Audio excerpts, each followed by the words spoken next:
Aujourd'hui, la Guadeloupe franchit une nouvelle étape dans son développement portuaire. 3 portiques de nouvelle génération rejoignent le terminal de Jari-Bemao, un projet d'envergure qui s'inscrit pleinement dans la stratégie de modernisation des infrastructures portuaires au service du territoire et de la compétitivité régionale. Ces investissements s'inscrivent dans le cadre du projet stratégique qui a été voté par le Conseil de surveillance parce que nous avons souhaité accroître la compétitivité de nos installations. Pourquoi? Tout simplement parce qu'il faut pouvoir accueillir une nouvelle génération de bateaux, beaucoup plus grands, plus performants, avec une forte capacité.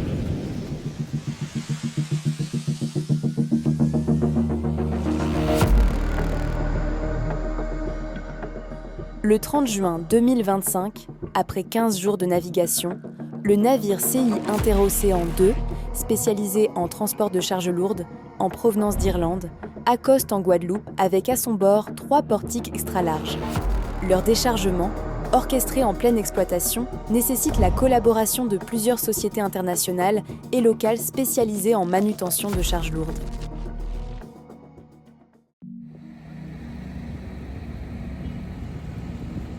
La compagnie qui a construit les portiques, c'est une compagnie d'origine allemande, Liebherr, mais le siège de production de ce genre de machine est en Irlande. Le transporteur, c'est Big Lift. Big Lift est une compagnie néerlandaise. Ce bateau est un bateau coréen. Et puis finalement, ceux qui ont déplacé et posé le portique sur les rails ou le chargé en Irlande, c'est Roll Group, qui est une boîte américaine spécialisée dans le oil and gas aux États-Unis.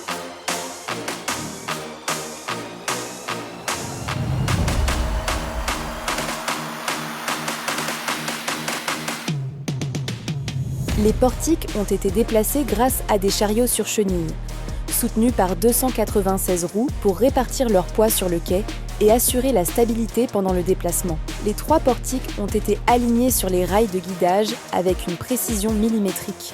Tout a été pensé pour la sécurité, la performance et la pérennité de l'installation. Le terminal de Jari, on a déjà connu 5 ou 6 modes différents de débarquement ou de chargement de portiques qui pourraient avoir lieu. Donc, on a quand même une expérience relativement grande de cette affaire, une bonne maîtrise de cette affaire. Ces nouveaux portiques, d'une capacité supérieure à 75 tonnes, amélioreront la rapidité et la fiabilité des opérations, même dans des conditions climatiques exigeantes. Raison sismique, raison cyclonique, on a tout cet environnement-là qui joue sur les caractéristiques des machines qu'on met au point pour traiter les navires. On a gagné en largeur de navire et on a augmenté la stabilité par rapport à la résistance de nos quais en élargissant l'empattement des portiques. On voit que de plus en plus, les navires sont grands et ils sont larges. Les portiques que nous avions actuellement nous permettaient de travailler jusqu'à 16 conteneurs en largeur sur un bateau, alors que les nouveaux bateaux ont 17 conteneurs en largeur. Donc, ce qui fait que déjà, le dernier conteneur sous la mer, on ne pouvait pas le travailler. Les nouveaux portiques auront 2 autres avantages. Plus haut, ils permettront de passer au-dessus de la partie commande du navire sans devoir interrompre l'opération et relever le bec comme c'était le cas précédemment.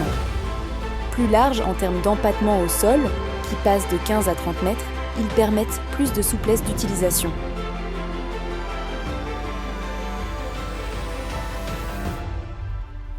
Il faut savoir investir, il faut savoir anticiper parce que le Grand Port participe au développement économique de la Guadeloupe. C'est une infrastructure qui stratégiquement a un rôle essentiel à jouer pour les années à venir.